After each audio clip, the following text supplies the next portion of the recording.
They banned Fable of the Mirror Breaker, but not Shieldred. That's funny. I assume that has to do with the fact that Shieldred's a mythic rare. Oh, snap. Opponent snapped. A mythic rare sells some booster packs.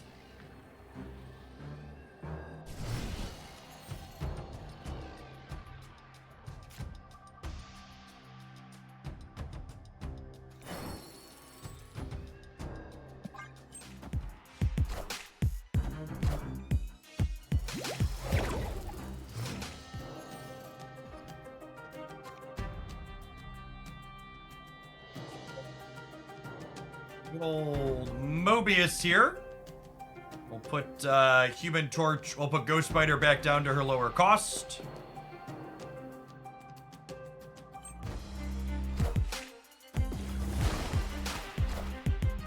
Also counteracts their wave now, which is lovely. Flame on!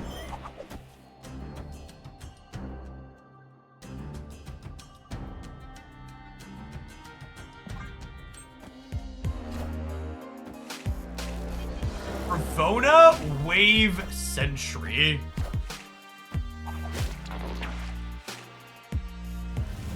Oh, you know what? I probably should have beasted here rather than Falcon.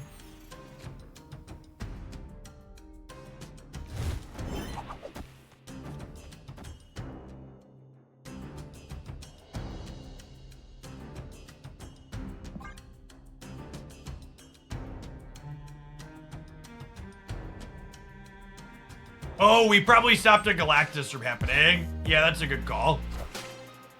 Correct, bud. I think that makes sense. That's the Galactus is. I was like trying to think like what deck wants to play Ravona, Wave, and Sentry. They're 100% Galactus.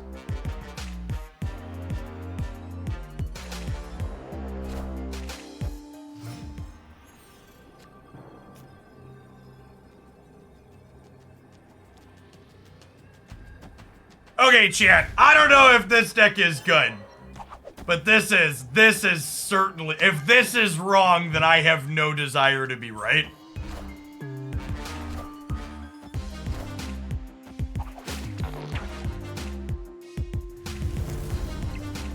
What an incredible game. Boop. Boop him, boop him on the nose. Classic zero energy Heimdall.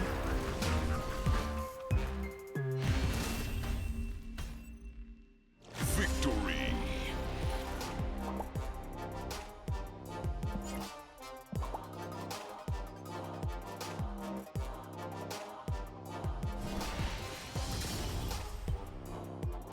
Like I said, I don't know if this particular deck's going to be top tier by any means, but I think this is the style of deck building you need to be executing to leverage Pixie efficiently. You need to be playing a deck that kind of wants a low curve to begin with, that also wouldn't mind a couple of bigger expensive cards to periodically high roll into super cards with Pixie.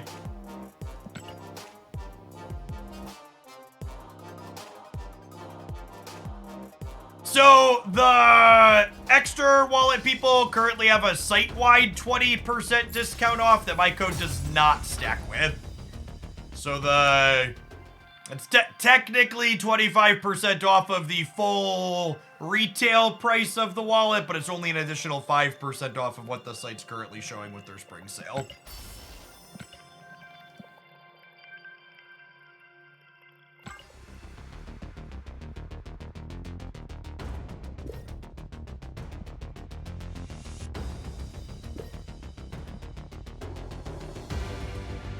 Kind of an inverse lockjaw. Yeah, it's an interesting way to think about it. It's Pixie's kind of like a lockjaw where you get to see what you're rolling with it before you commit, yeah?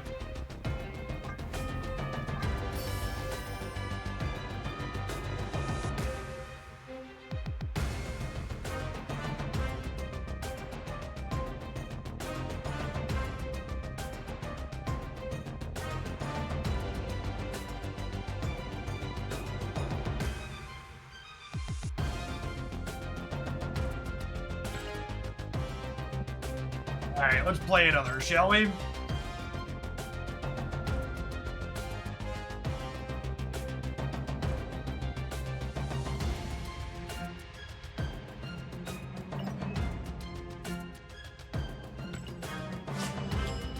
You like the season pass Hope card? I actually really don't. I was talking about it the other day. I think Hope is going to be the first card in a long time where I don't use a variant for a while, because I really don't like either of the variants.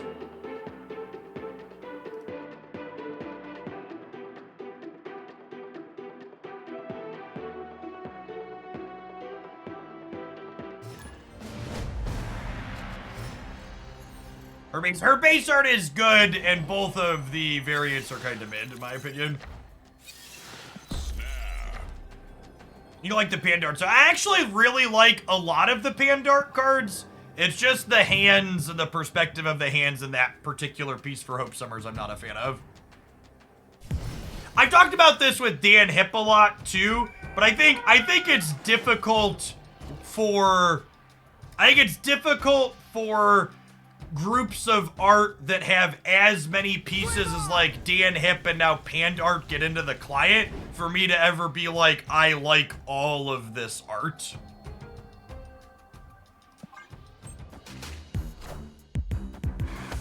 Like it's hard for them to all hit on every piece, right? Especially if something as subjective as art taste tend to be. Beast or Falcon would be great here. It's an annoying one for us.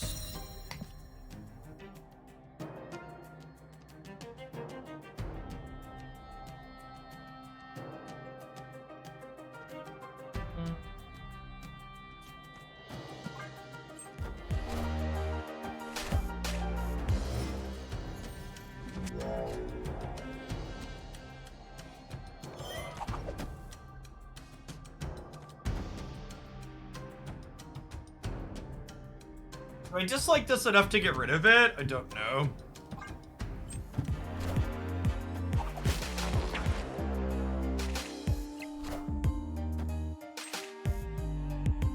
Oh, I should have played the Nico out to get rid of or so I didn't break a draw.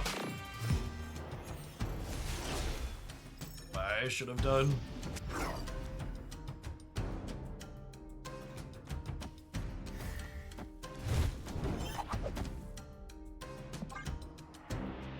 It a little bit, but all my stats are ending up in the same lane, which isn't great here. Because of Fist Tower. Our opponent's taking forever, and these locations are awkward for us. I'm gonna go next. Escaped. Here's an interesting question. Do you think we've hit too high of a density of card locations that put cards into your hand? I feel like I'm a little bit more acutely aware of them because I really enjoy playing decks with Beast and they explicitly hurt Beast. But there's definitely been a large increase in the number of that style of location in Marvel Snap recently, it feels like. We were talking about that with Strong Guy the other day as well. A big part of what makes Strong Guy not playable is the fact that that type of location has had such an increase in how frequently it appears.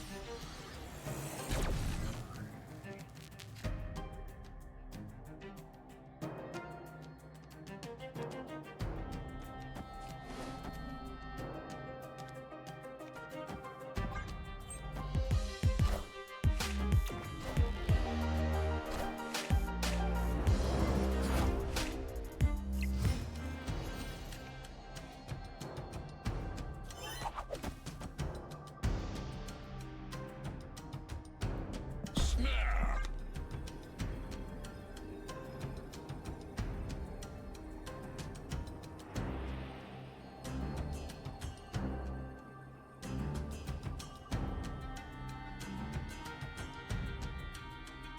4 of the last 8 new locations have put extra cards here. That's a great stat to hear, honestly. I was just anecdotally basing it, but hearing someone actually bring down the numbers, like, oh yeah, it is actually the case.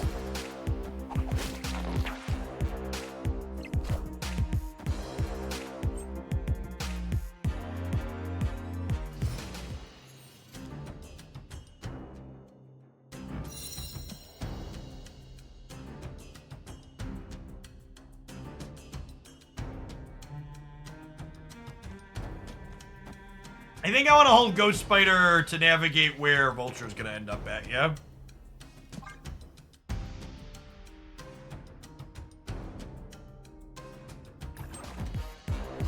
Hey, Brian, thank you for the quarter of a year. Welcome back.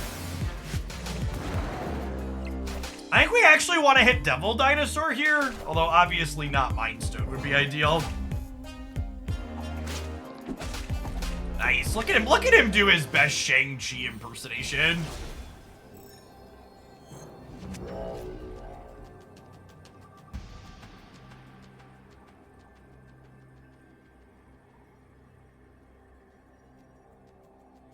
Opponent snapped.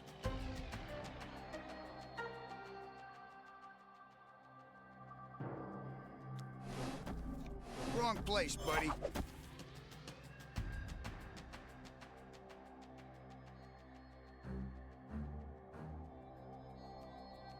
It's silver. Let's play it.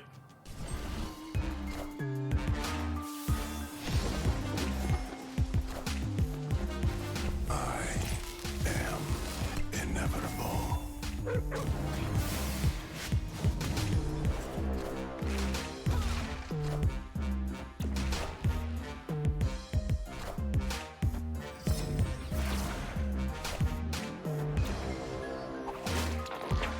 First step.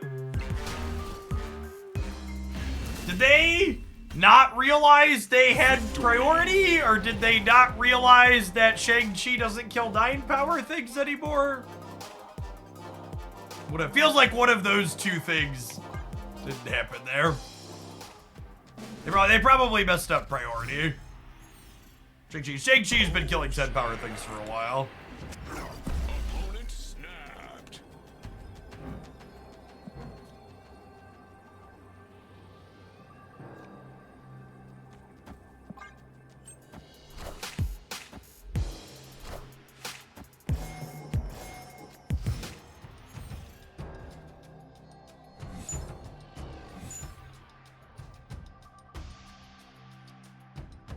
Speak of the devil.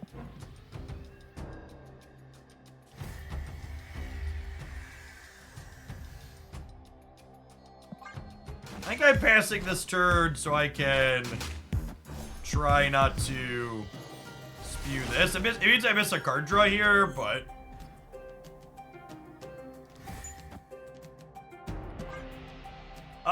Time Theater means my next draw is Nico, right?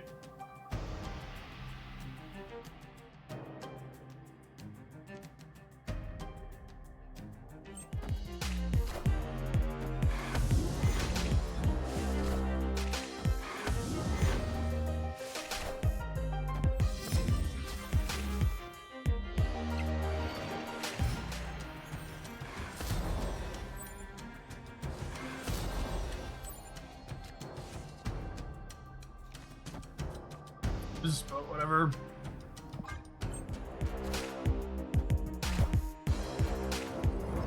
We might be overcommitted on the rank, gamers.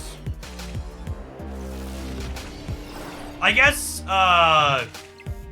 we could peel a Heimdall and get out of it.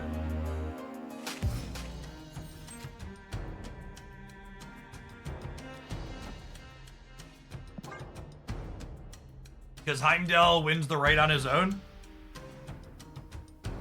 And these slide bid.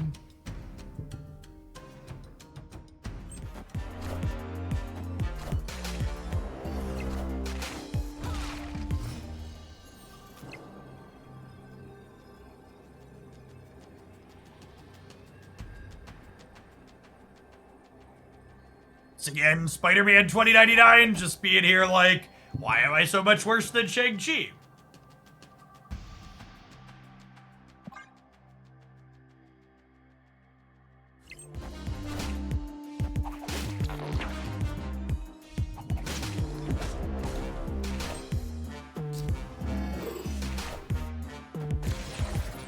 Get him anyways. Anyways.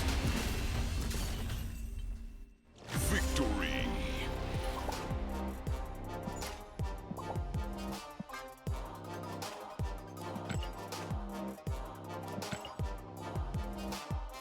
And this again, like, this highlight here, right? Like, Pixie was not involved in that game at all, and our deck was still functional. But we had that game, like, where we had a 1 energy Heimdall earlier where Pixie was insane. And I think this is the fundamental thing people are missing when it comes to building Pixie decks currently. People keep building Pixie like she's Mr. Negative, where the deck is clunky and awkward if you don't Pixie and she doesn't high roll. Whereas like this build is like, okay, let's just go ahead and play our card. And it's just, we have like a reasonable game plan, and sometimes Pixie takes that game plan and puts it into overdrive. People are bad at stats. Yeah, that's for sure.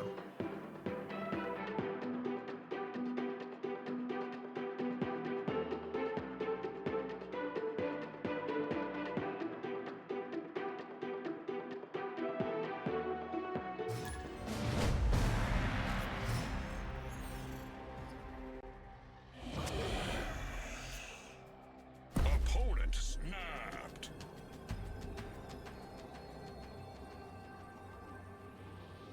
Snap.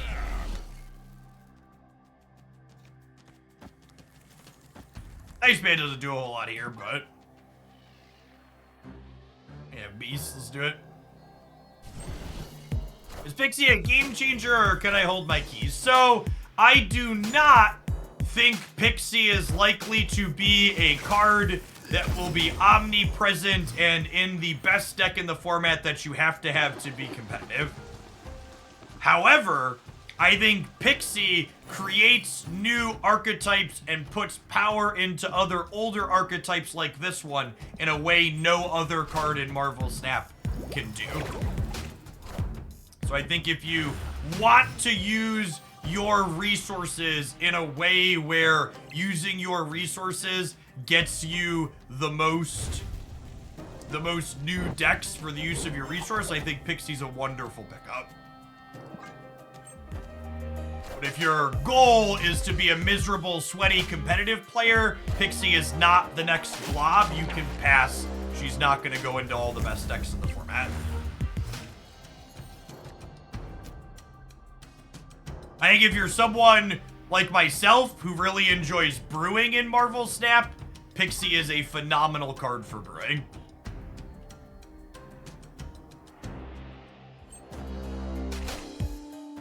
Someone in the, I think it was Gap in the Hoaglandia Discord server, described Pixie Mobius as jank glue, and I think that that's a pretty apt / accurate description. So this is actually an interesting interaction that surprises me. So Mobius says your opponent's costs can't be reduced.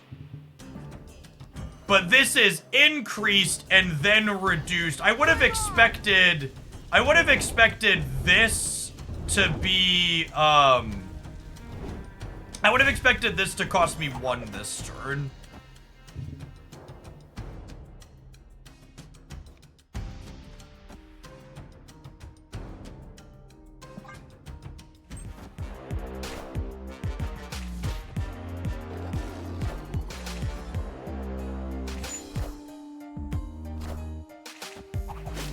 So I'll make a Galactus Goblins deck highlight. If you check my best decks video from this morning, you will see that Galactus Goblins is one of the most popular decks in Marvel Snap currently. But it's also been one of the popular decks for a long while now, so that's not exactly something new. Oh, I don't have enough points to win the center, right? It's whatever. I enjoy playing Silver and Proving Grounds as best of 1. Our deck gave it its all, considering our opponent had Mobius and our Pixie stuff didn't work.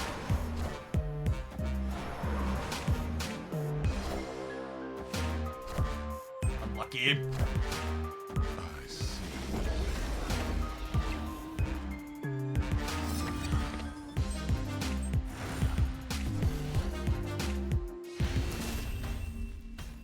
made Surfer feel good and competitive. Yeah, I think Hope was a really solid upgrade to Silver Surfer.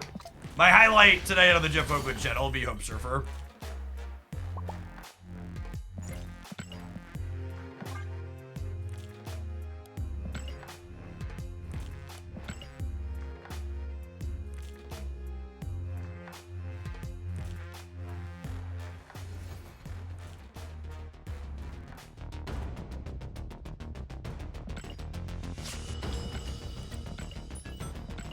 Yes, Hope felt like a really solid upgrade inside of Kitty Collector. For sure.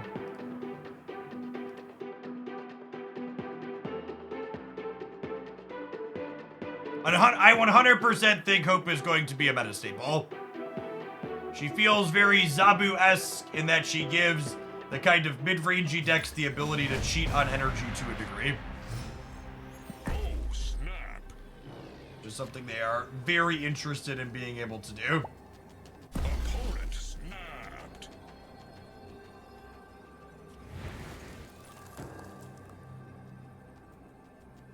Their consideration for Grandmaster in the Surfer deck. I don't think Grandmaster is a very good or playable Marvel Snap card.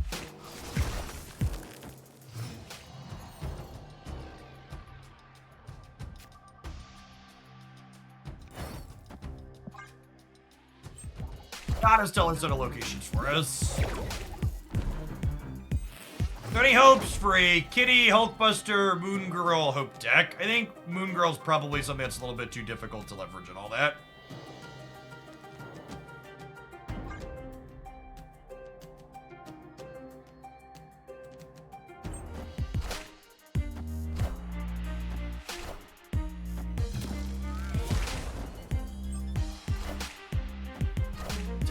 Yes.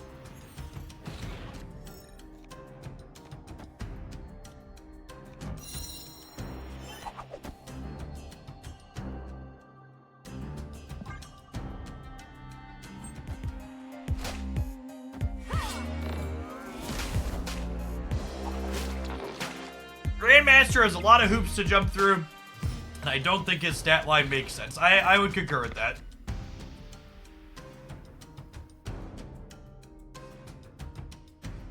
If this fucking Hellfire Club wasn't here, we could go Nico into this and it would be great. It's just... Escape. Can't play the game due to location variance.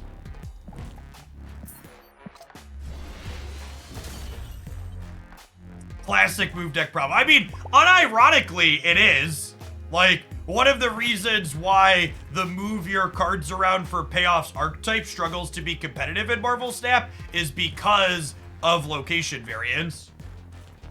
Like, I know that particular combination of locations is unlikely to get, but the odds that you hit some combination of two locations that make it so you can't play the game with a move deck is, like, not that unlikely. It's like the opposite problem of Destroy, right? Like, the Destroy deck is good because there's tons of locations that instantly supercharge the Destroy deck, and there aren't really many locations that make them not function. Opponent snapped.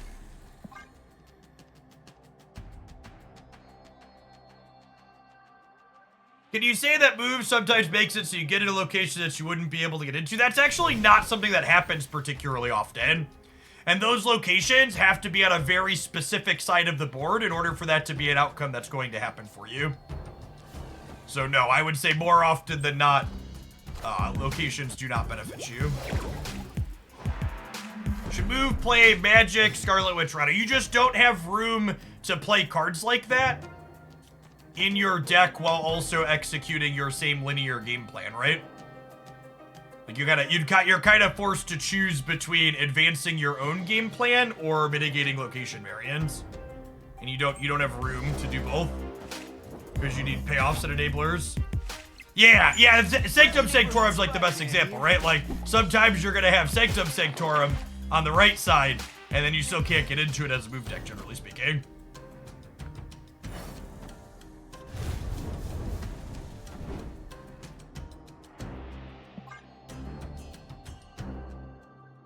I mean, they're playing Marvel Snap, so they're probably a deck that can Shang-Chi my Vulture now, yeah? I had to venture a guess.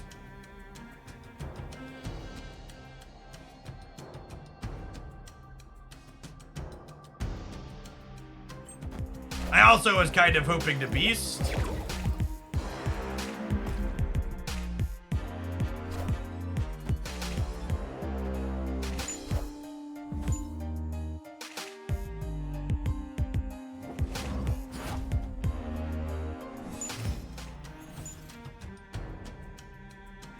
Doing some similar things to us here.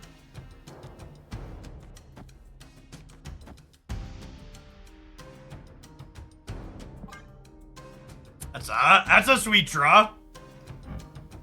Spider-Man 2099 seems pretty playable when he's like 1 to 3 energy chat.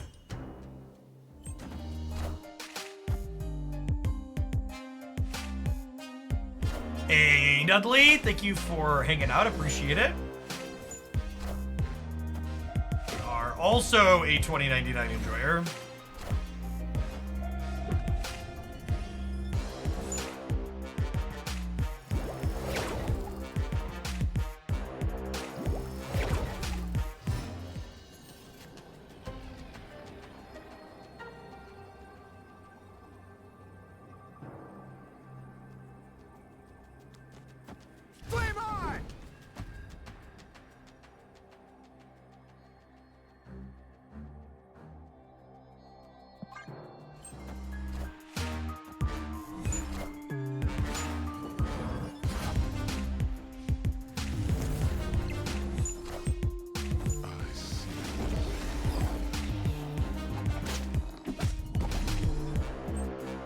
That one on the nose.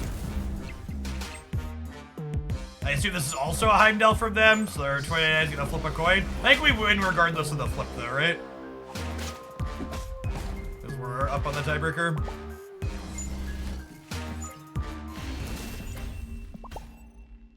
Victory. Let's see Shang-Chi kill one of those. Got the Sentinel. Value.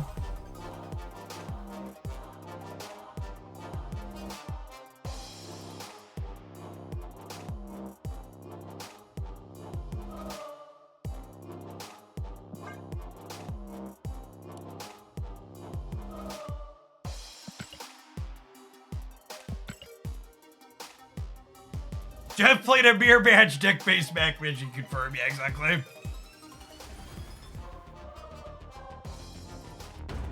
Chat, if you're confused how a deck like mine could possibly play a pseudo mirror in the Proving Grounds, I would remind you that there are currently 1,200 people watching this stream.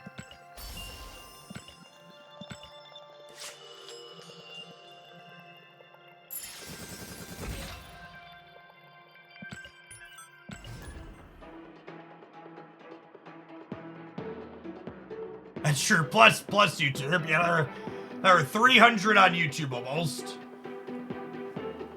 1,500 people between the two platforms.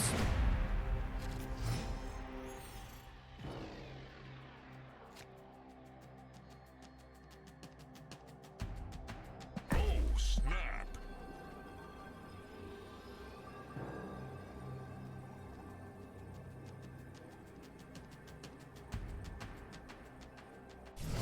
This location's not our friend, but our hand's pretty good, so I'm gonna clip it, ship it, rip it.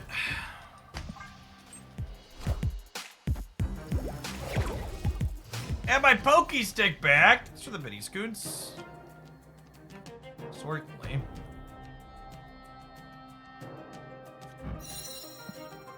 All right, we did not lose our location changeability here, so hopefully she rolls that next turn.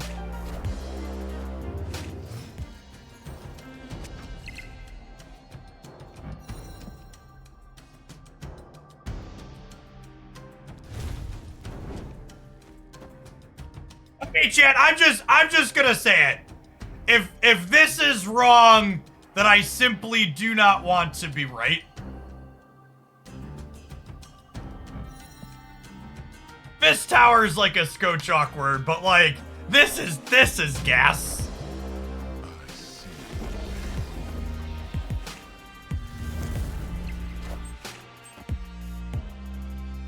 Like, come on, how do you look at this and not be like, yes, this is sick Marvel Snap?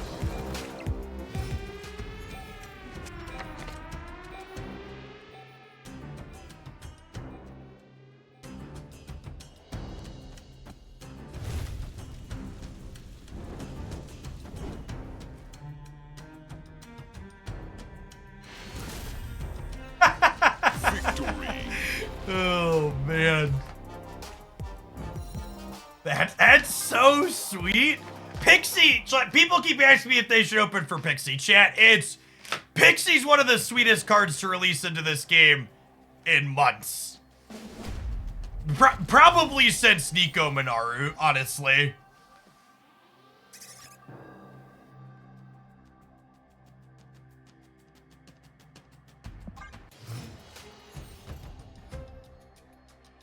I'm gonna decline stamping aggressively because these locations are kind of ass for us.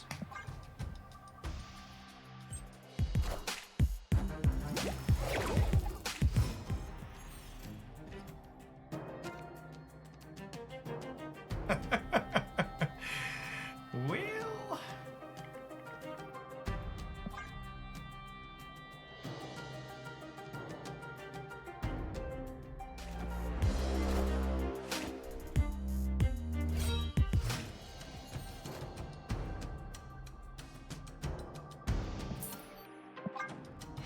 I was told by another streamer that Pixie bad, and anybody telling me otherwise is lying to me. You know what that streamer was really telling you, chat? They were telling you they're bad at deck building, and that when they couldn't shove Pixie into an established good deck and have her be good, they gave up. That's what you were actually being told. Snap.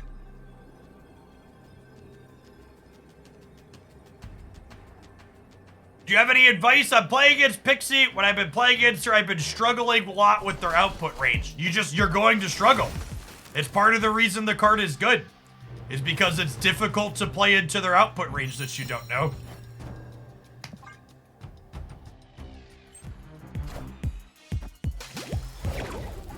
Yeah, play Mobius is an answer. That's the real answer. Mobius undoes what she does.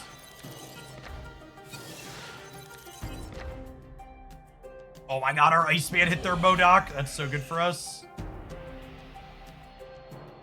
Flame on! Speaking of things that are good for us, gamers. Da da da. Da da da.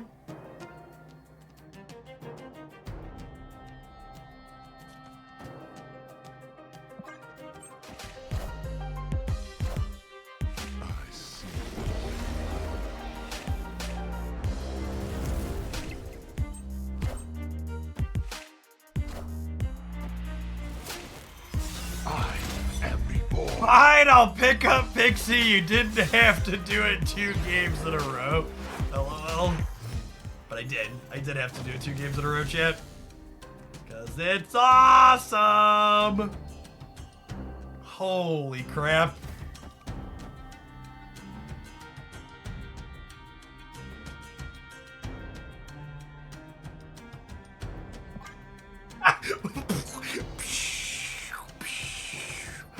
Okay, beasting by Heimdall is my new favorite thing. Beasting by Heimdall is my new favorite thing.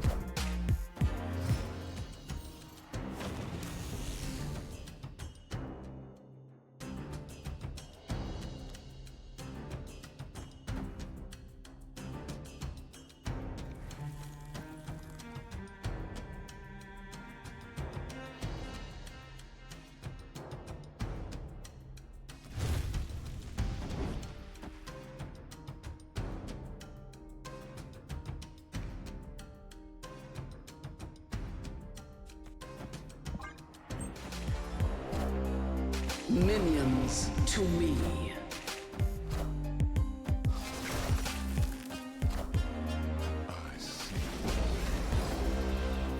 Oh, Human Torch should go right, so that way we can move him into New York later. Yeah, probably. It's a good shout.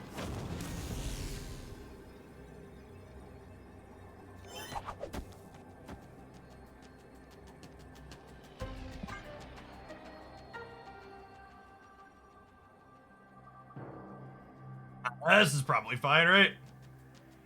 Just gonna spread out and play for all three here.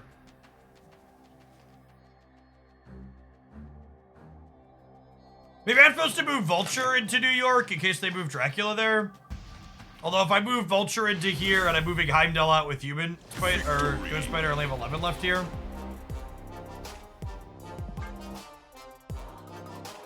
Playing Heimdall twice should lose you the game. I'm so, like, playing this deck is just, like, really hammers home in my mind. Just like, yes, people have, like, barely scratched the surface of what we're supposed to be doing with Pixie.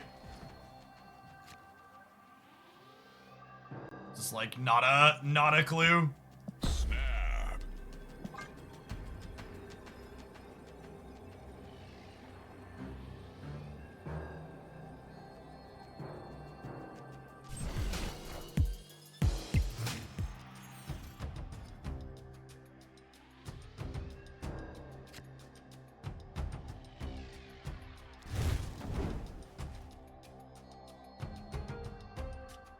Doesn't really matter where this ends up at, yeah.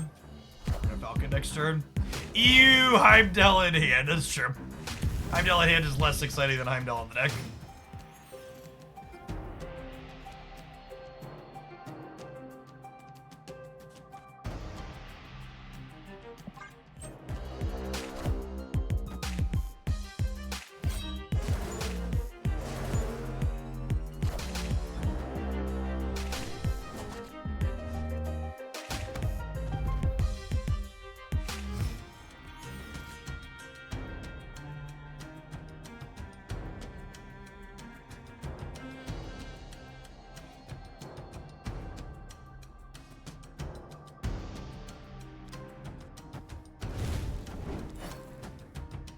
Chat, the fidget value on the wallet is high. The fidget value on the wallet is high.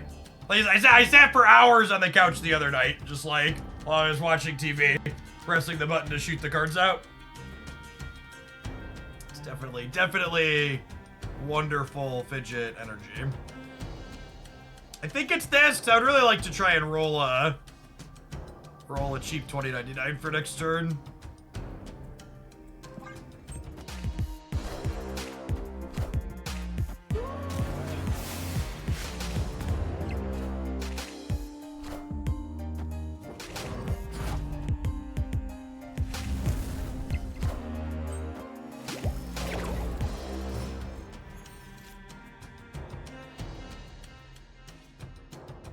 And even when we miss here, I still get to do this, yeah?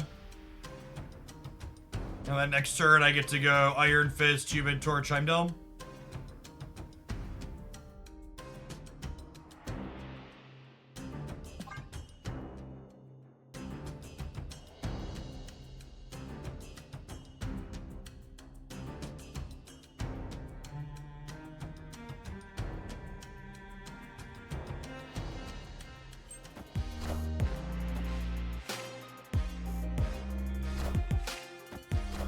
No, thanks for hanging out for an entire year. Welcome back.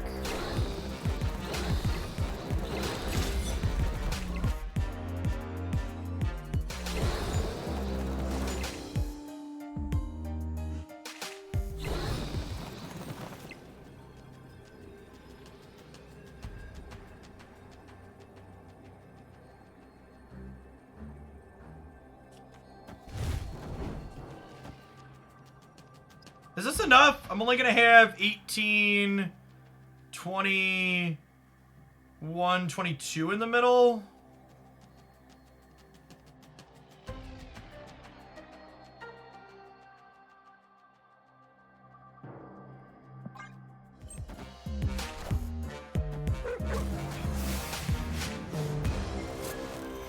We're dead.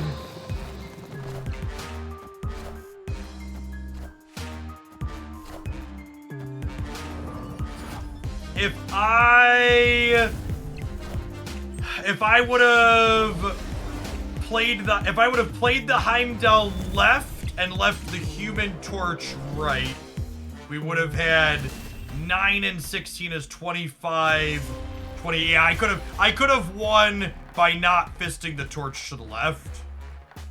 You'll lose zone with that play. No, I put Heimdall in the zone. So I just like don't play the Iron Fist. I play Human Torch here. I play Heimdall here. We end up at -1 + 6, 5 here, and we end up at 29 in the middle.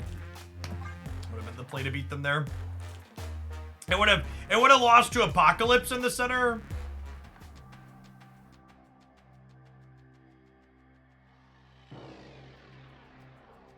I'm trying to put Werewolf and Kraven in this deck instead of Iceman and Spider. Well, I don't have Spider-Man. Oh, you mean Spider-Man 29? Spider-Man 2099 is great. Stop trying to cut him.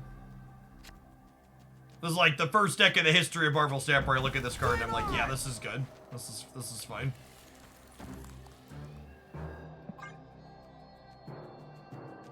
Werewolf. Werewolf sounds incredibly clunky and difficult to execute appropriately in this deck. Kraven too, honestly.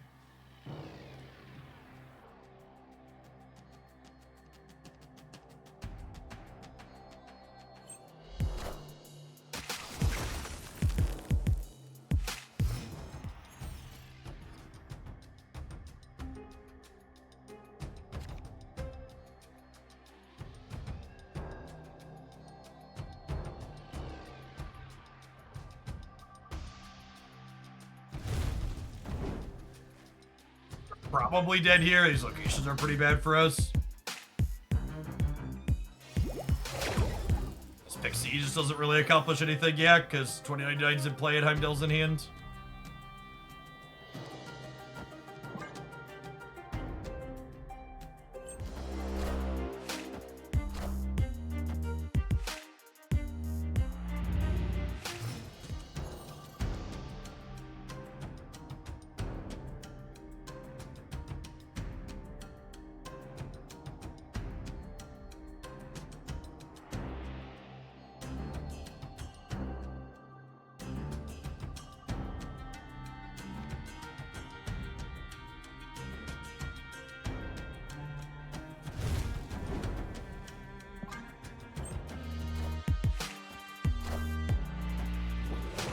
Let us spell the White Hot Room next turn.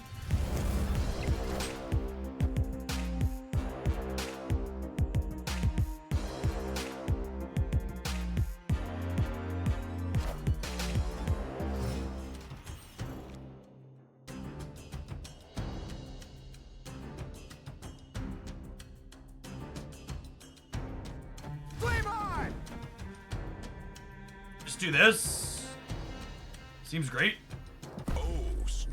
I think kind of worked out here.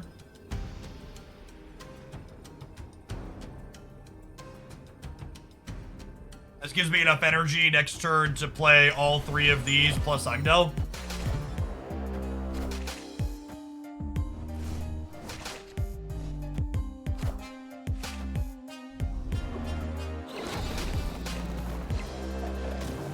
Oh no! Oh, that's unfortunate.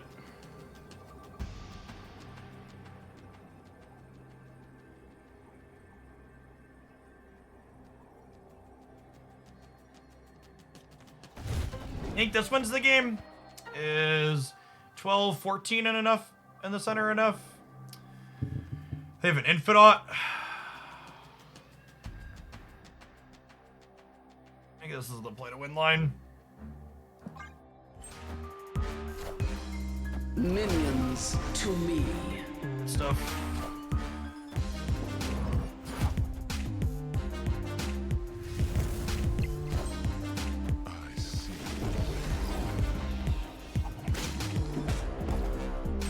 I think the move bounce deck has been close to competitive, if not competitive, for a little bit.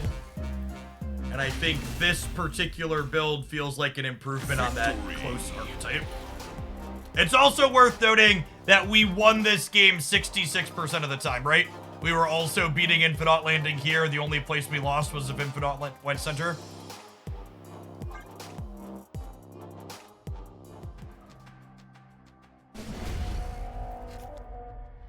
Three shots to take their last cube away here.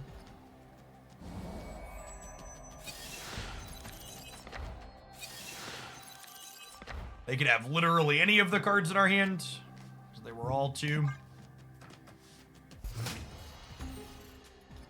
I think The best decks video today that I put up is honestly the probably most diverse set of best decks I think I've ever covered in Marvel Stat. Both not just in the number of archetypes, but also just like the diversity of cards among those archetypes.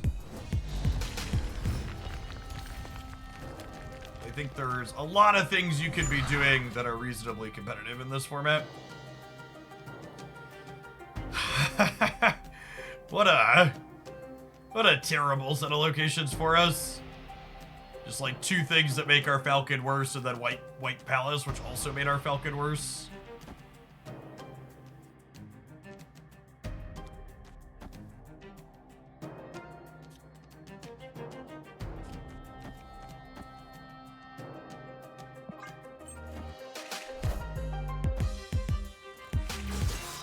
Yeah, the current meta is the best metagame we've had so far. I think the current metagame is 100% still an in-flux metagame where things have not been optimized. So I think it's hard to fully say if something's good, bad, or otherwise when we don't know exactly what's optimal and what's not, if that makes sense.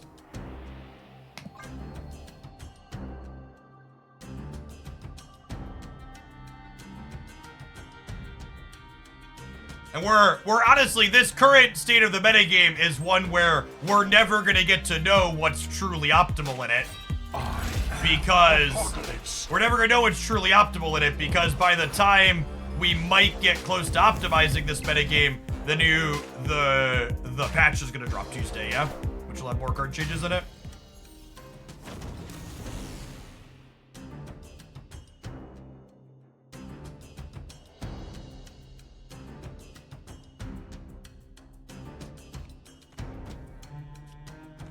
Flame on!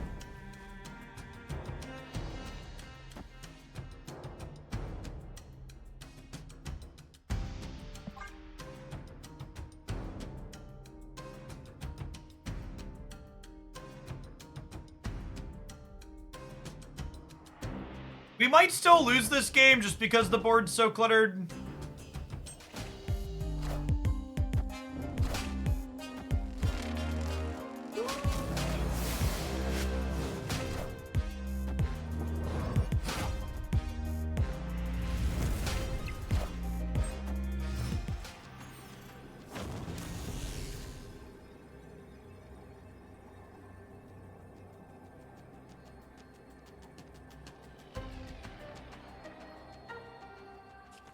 I think this is the play to win line.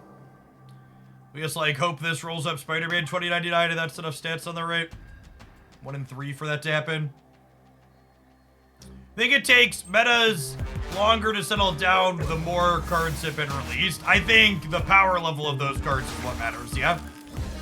So like we've had double card releases every month for the last few months now. It's just most of those double card releases just weren't cards.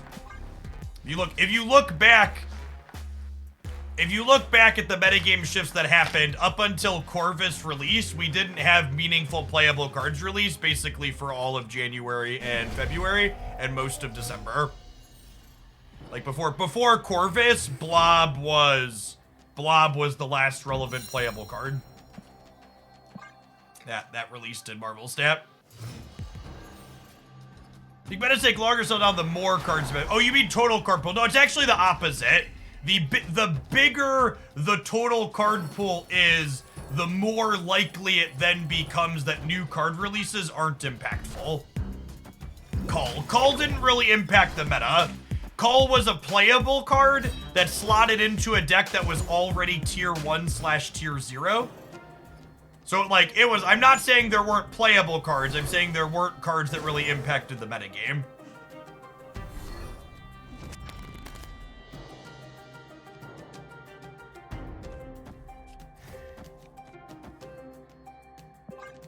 Losing 2099 hurts. You forgot about Havoc. I most certainly did not forget about Havoc.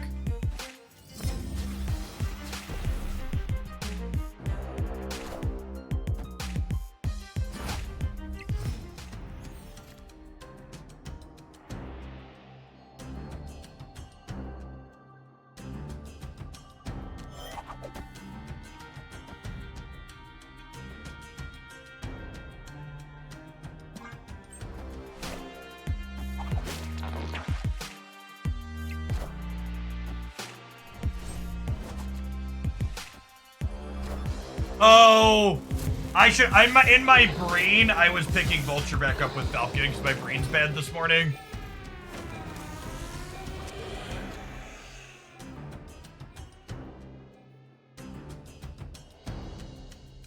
I obviously should have ended Falcon right.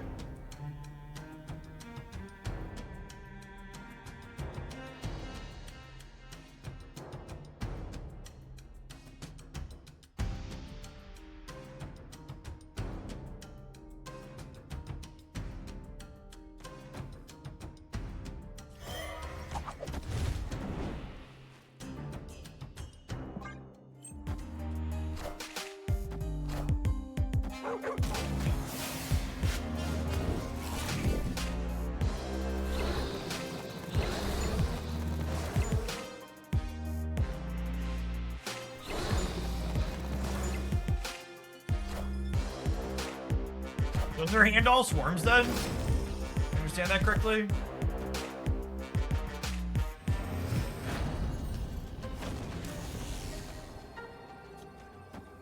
We probably still die here. I'm only going to 15, 19 in the middle, so any bigger card off the top gets us here. Yeah, I really needed to have the Vulture on the right so I could play for the center harder.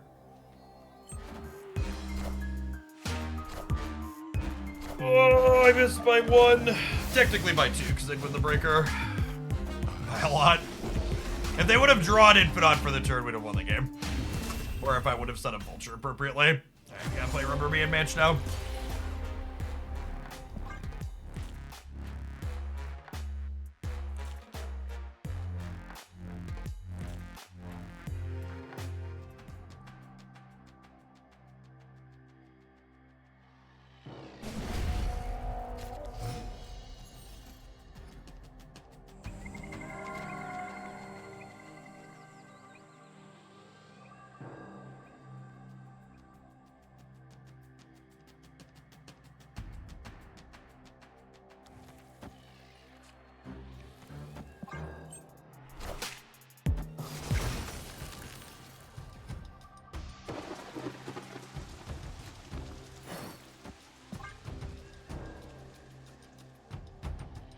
Start for us here.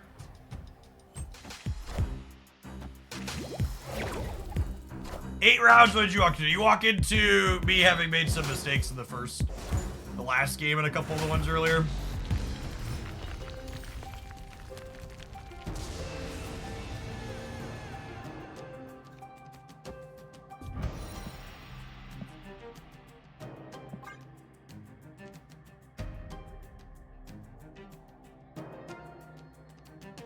Falcon to pick the rock back up from the left. I guess we'll see if they play the swarm out there. Sweet. Them not forcing a rock on us here is huge. This 29 feels. 29 feels good when you play him for less than 5.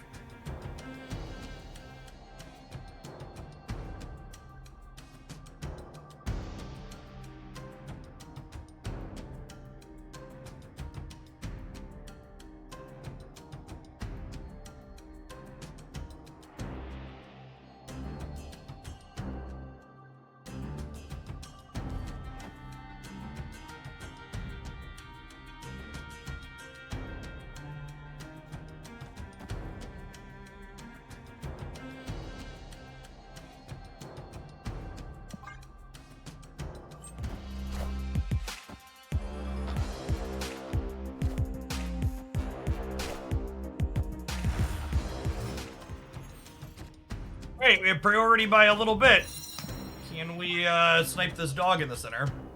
Lucas, thank you for the 7 months. Welcome back.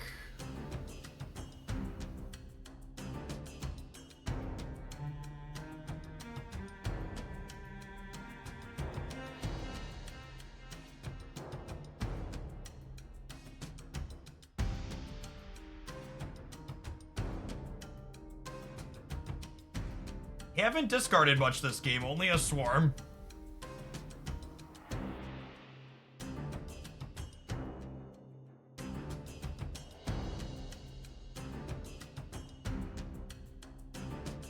Vulture next turn would actually be a pretty okay draw, so long as it's not... Oh, it can't be 6 cost because of Mobius. Because with 3-cost Heimdall, we'd be able to play Vulture here, and then Heimdall here, and then we'll have Heimdall plus these 2 here, and then these 2 plus Vulture Falcon in the middle. Nice, Murder in the Dog here is huge.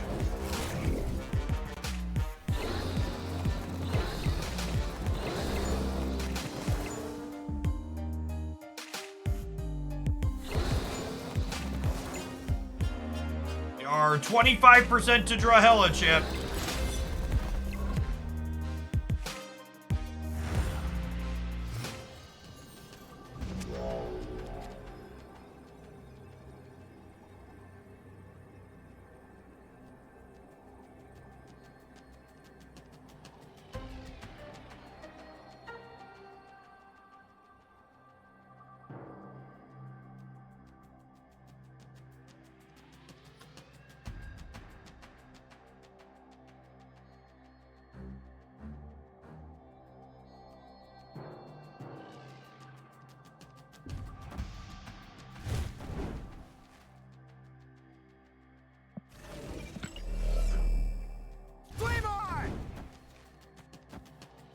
How much in the middle?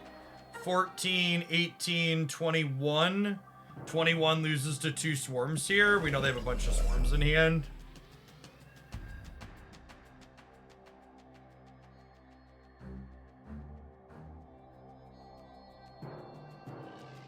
They might swarm left and right.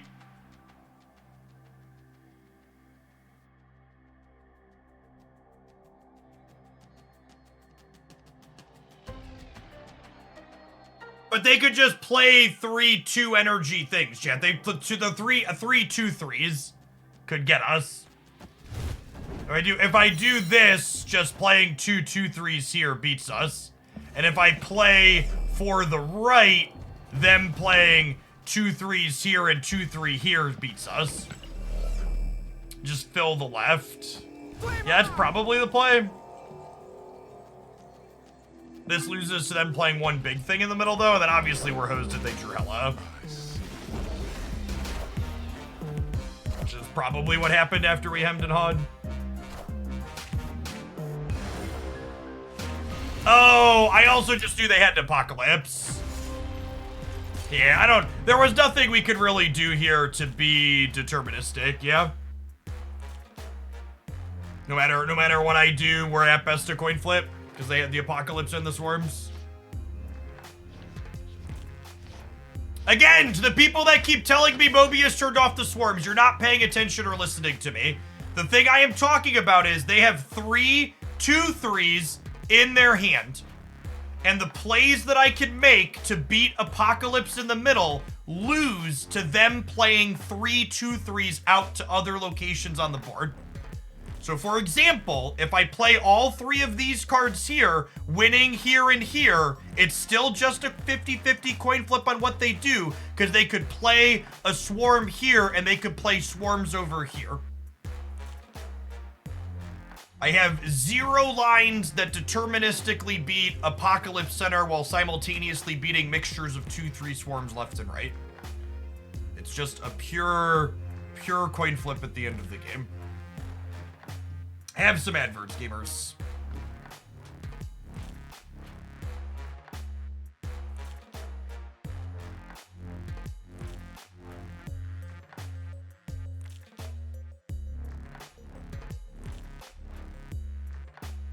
I don't know what constitutes a meal that's good for intermittent fasting. That is not something I have experience with. Crockett, thank you for the 51 months. Welcome back. Do you have any lines? Do any of their lines beat 2/3 of your line? That could inform which line they... No, I mean, they have 2 choices. They can play swarms left and right, or they can play Apocalypse middle. Red Wilk, thank you for the 75 months. Welcome back.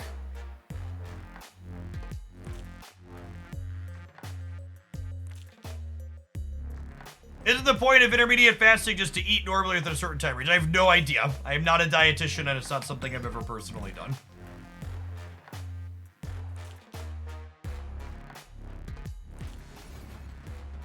Yeah, for people lamenting the difficulty to find a Prime sub, they continue to make it harder to do. You gotta, like, there's like a tick box you gotta expand and then an extra checkbox or something. You can also go to this link directly to subscribe from.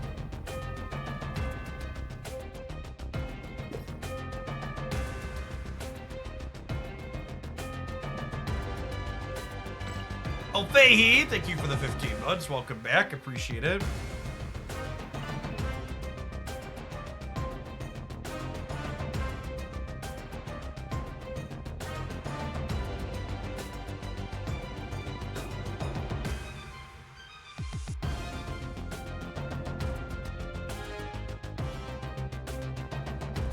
I do one more set with this deck. This deck's been fun, despite chat not understanding half the things we're doing.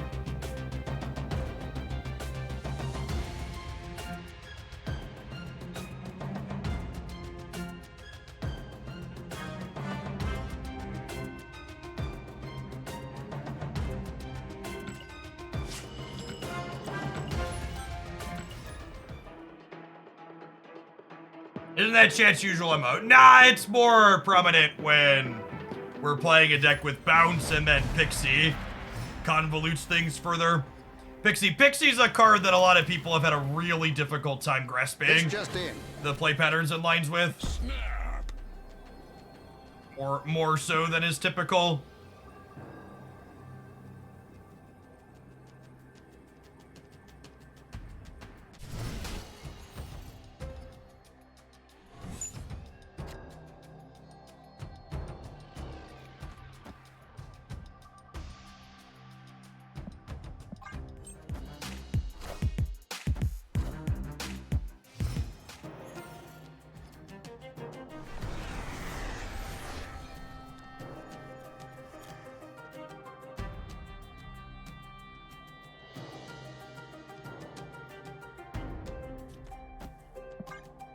Hey, Scrubby, thank you for the 2 months. Appreciate that. Welcome back. Enough said, bub.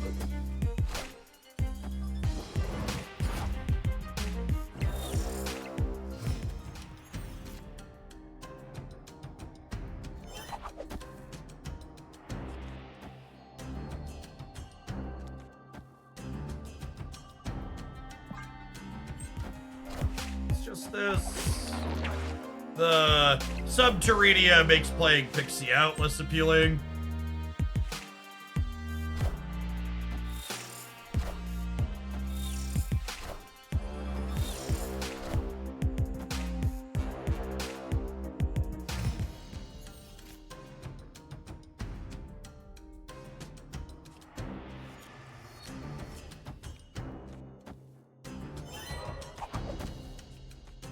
And my Mobius here will take their death and turn it off.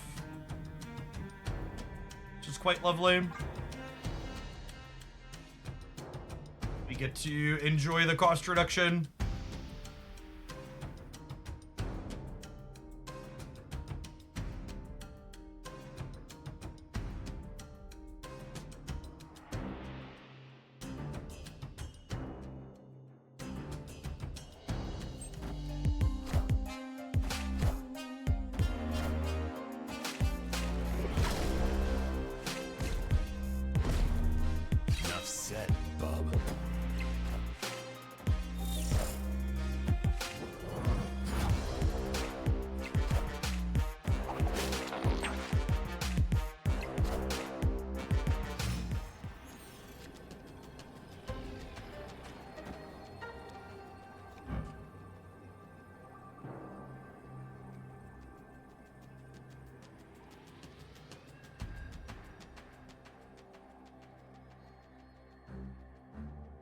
Opponent snapped.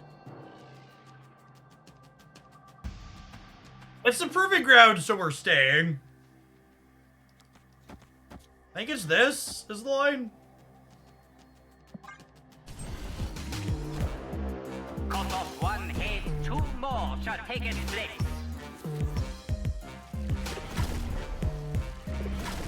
I guess if Wolverine goes left, we lose. Enough said, bub.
say I had the 2099s in hand, but I'll still snap the Pixie on 2, I think, especially if they spin on 1.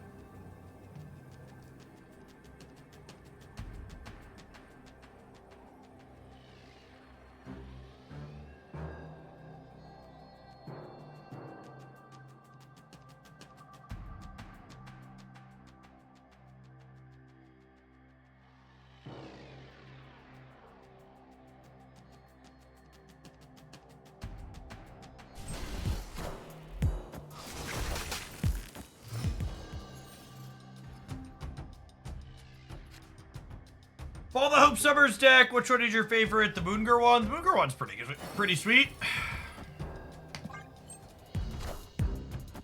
I don't know, I've enjoyed most of the Hope Summers decks, to be honest.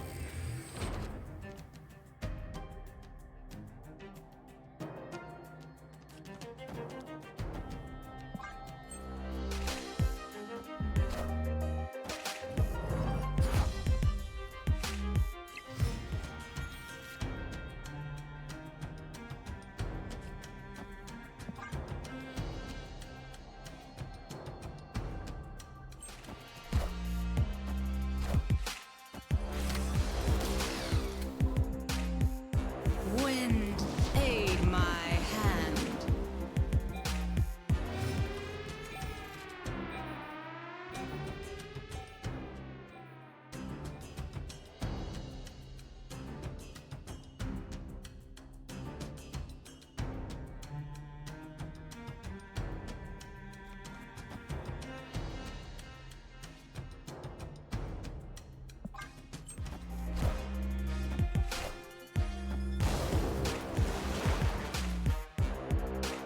Yeah, definitely a lockdown deck.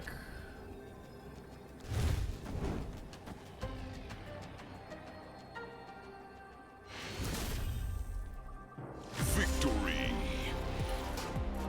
You played Timeless on Magic Arena. Yeah, there's a video on the channel of us playing a little bit of it after it first came out. It was fine as far as Magic formats go. Magic Arena is still just Magic Arena. Largely the issue. Can we avoid Heimdall in 2099, please? Perfect. Perfect. 1/9 Heimdall is probably playable, yeah. Yeah, every time we've gotten a discounted 2099 or Heimdall, it's just been absurd. We've gotten to, if you're just joining us, we've gotten to Beast Heimdall back to our hand a couple of times too. Been pretty sweet.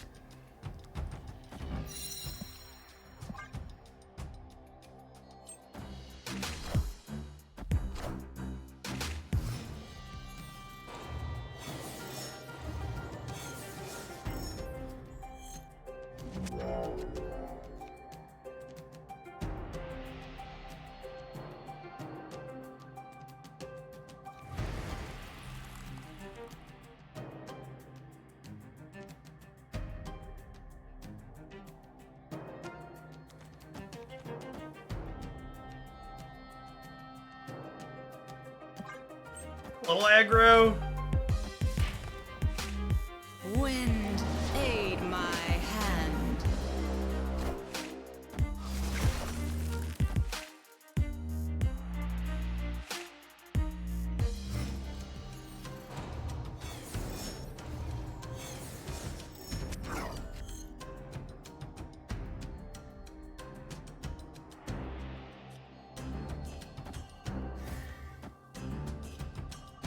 Opponent snapped.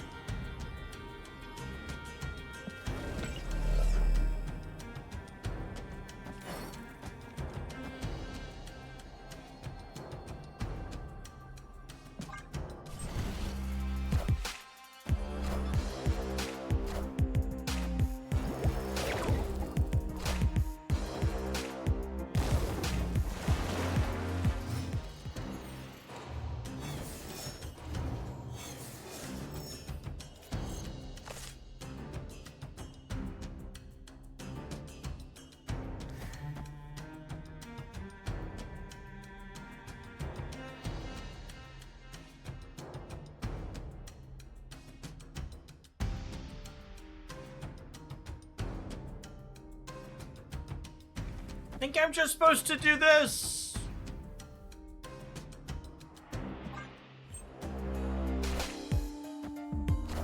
I'm sorry, what?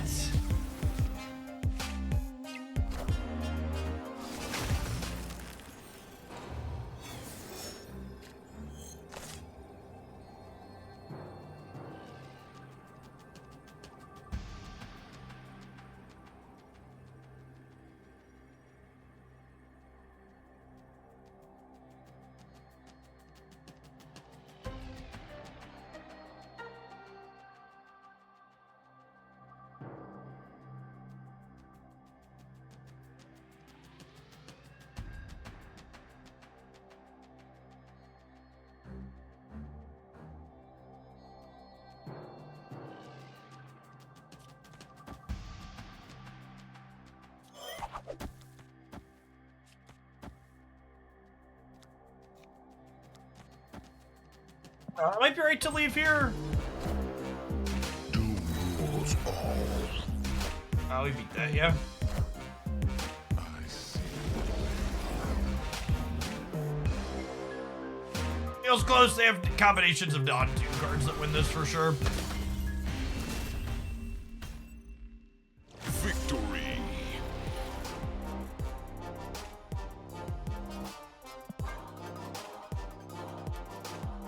There's a spot for a dagger in this deck. I don't think so. Maybe the Iceman slot is probably your flex, but I do kind of think I want that to be a 1 energy card.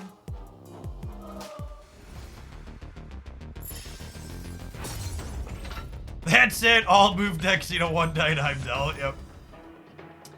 This definitely makes the deck a little bit stronger.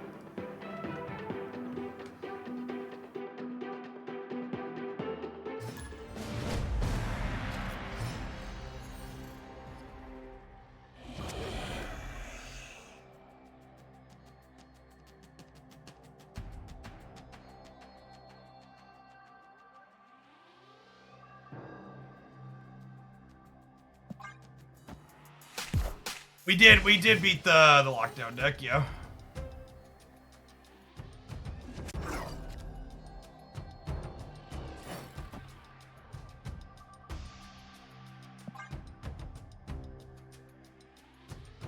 Why is Falcon in this deck? Falcon is in this deck because Falcon picks up Human Torch, Ghost Spider, and Iron Fist.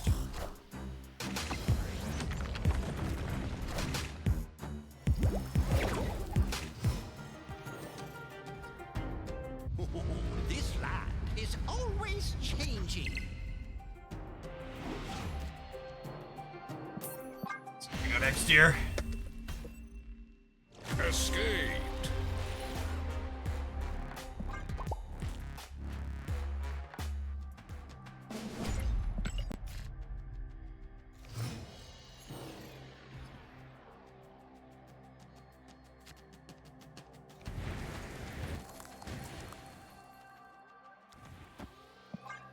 Dan start for us again.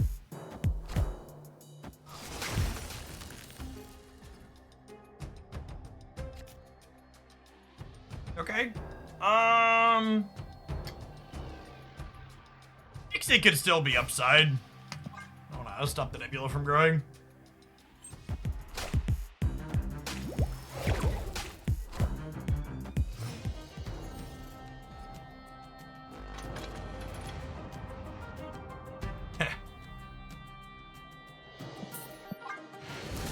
Again.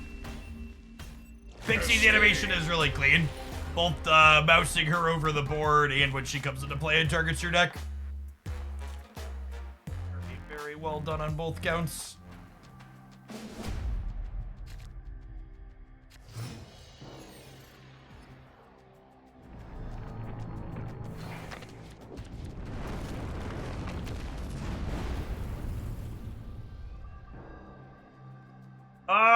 Unironically, I think our hand is fine. I do this on 1, this on 2, this on 3, this on 4, this on 5, this on 6. Oh, snap. That's the satisfying part about Lamentis. You get to look at your hand and be like, okay, we win this. This is, we have a powerful thing to do. Let's formulate our plan.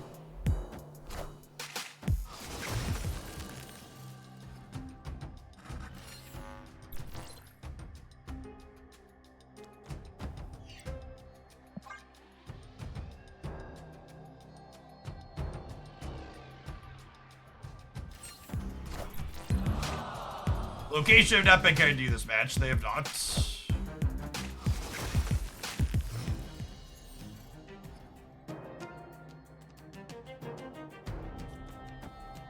It's quite possibly the game.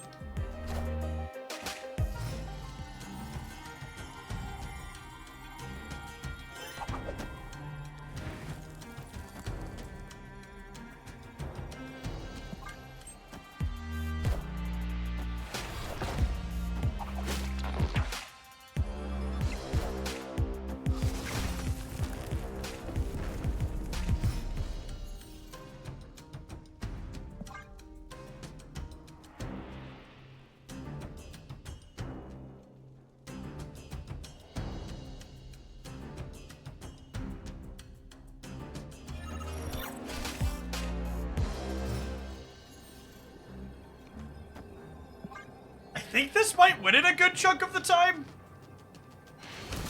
Yeah. Yeah, I think we're actually in a good spot here. I'm not sure they're beating 14 and 11. Just plus 11 on either side. Maybe like a stray Magneto catches us, but basically the other cards they played so far, I don't think we play around a Magneto until we've seen it.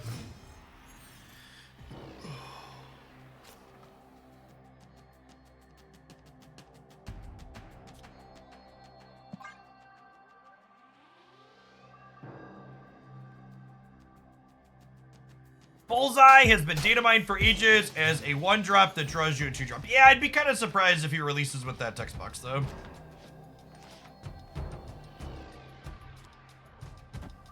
Yeah, it has been. We have been an absolute... This match has been a phenomenal highlight of the locations that make move decks difficult to play. Did you not lose the tiebreak there by them having 3 cards in the middle? They'd have to tie us on one of the sides, though, Azazel. So they'd have to have 11 points or more on one of the sides, which I think is unlikely given the rest of the deck cards they played in their deck so far. It only goes to a tiebreaker if you're tied in one of the locations. Yeah, Ben Brode putting on a clinic why he wins most matches of Marvel Snap.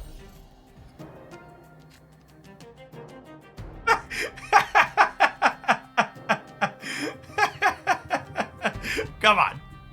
Come on. It's gotta be some kind of cosmic joke, yeah?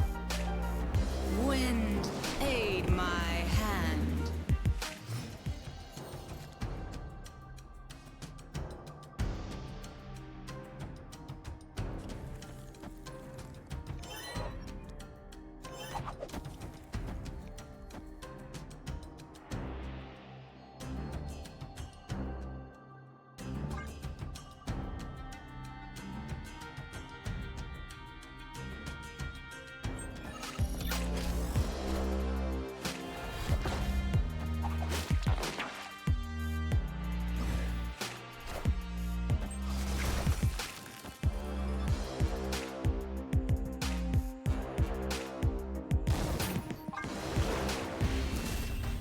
We just lose to Allianth. Their Allianth doesn't matter, chat. We just can't functionally play the game.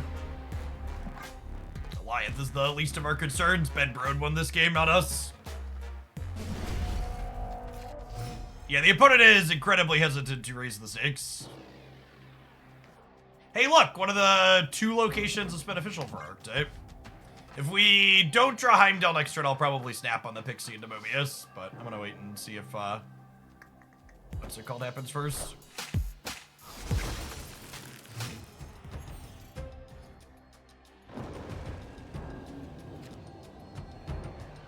Would benefit a lot from a rate-moving Iron Fist type card. Sure would.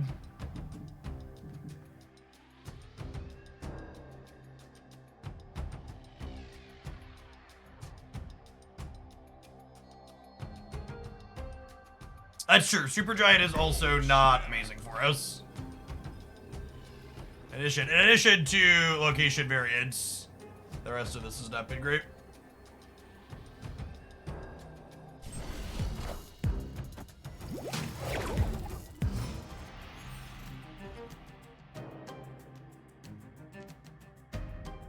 Holy! A second location that's good for my deck? That's cheating.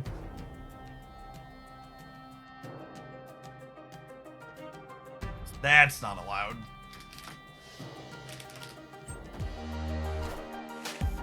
Wind, aid my hand.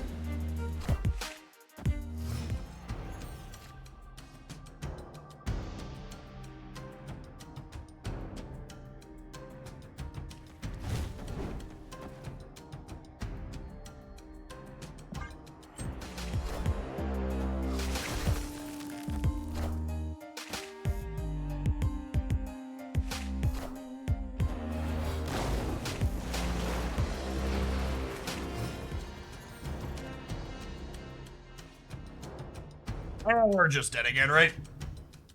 Let's find a different matchup with a different opponent.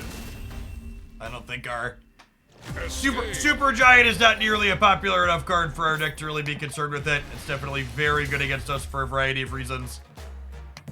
We played against another locked out opponent that wasn't playing Super Giant that felt fine.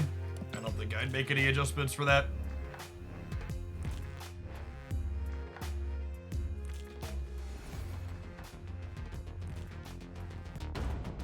Let's get one more in with this.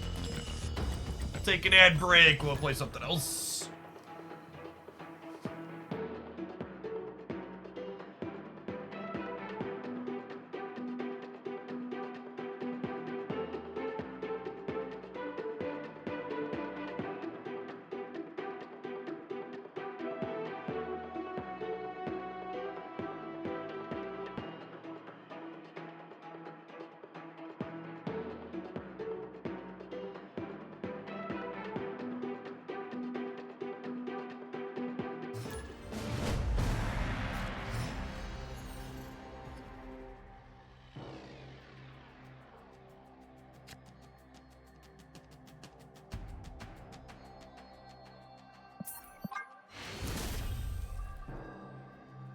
Escaped. I forgot Super Giant existed. I don't think I've even seen a first seed yet. Yep.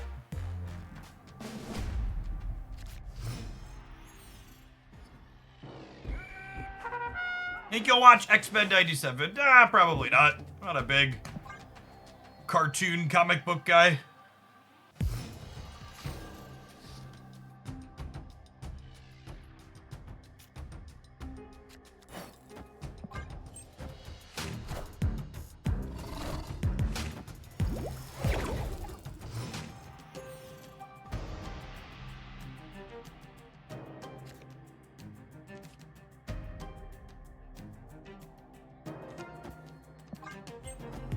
Avengers! Assemble.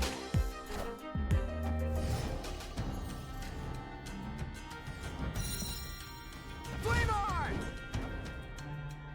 Oh, snap. Opponent snapped. Suburban Garage, we should push this button.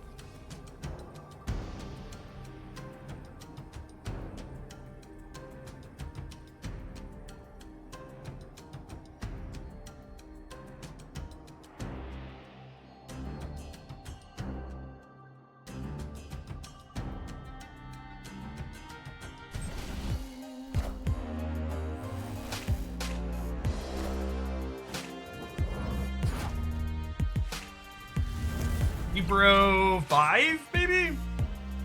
Definitely not an established archetype here for the opponent.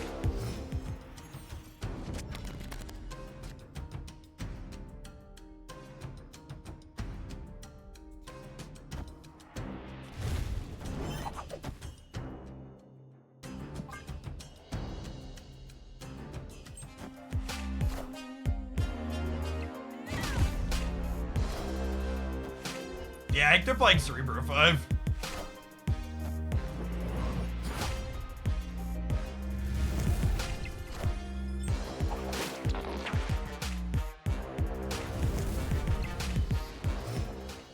The play here is hope that this is enough over here.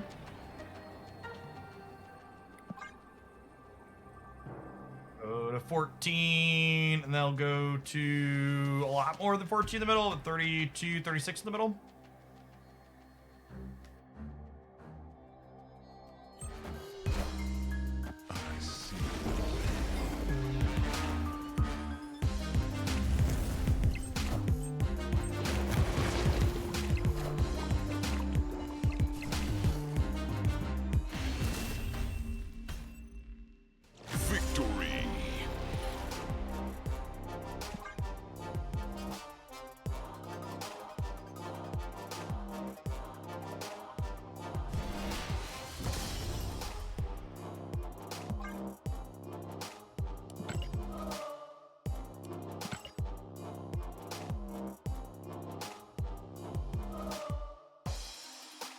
I like this list a lot. I think this list is really good, clean example of the type of theory crafting you need to do to build and leverage Pixie appropriately in Marvel Snap. We're gonna try some other decks out in this same vein. We've already seen like the Bast Pixie deck that I climbed up to Infinite with that we highlighted recently. And this one follows that same type of model where just like the entirety of the deck has a low curve except for a couple of cards at the top end. The deck aims just like have this functional, straightforward game plan, i.e. making numbers with our move cards that then get put into overdrive in any of the games where we Pixie and these cards get heavily discounted. Had some sweet games in there, like 2 and 3 energy, Spider-Man 99 and Heimdall was great. We got to Beast Heimdall a couple of times, like really got to pop in a sweet way. I think this move bounce deck has been like C+, B- tier for a little bit, and Pixie feels like a reasonably solid upgrade. I don't know that you're gonna take over the format at any point in time or be the deck to beat, but this definitely felt like I wasn't embarrassed playing into other powerful decks that people were playing in the format.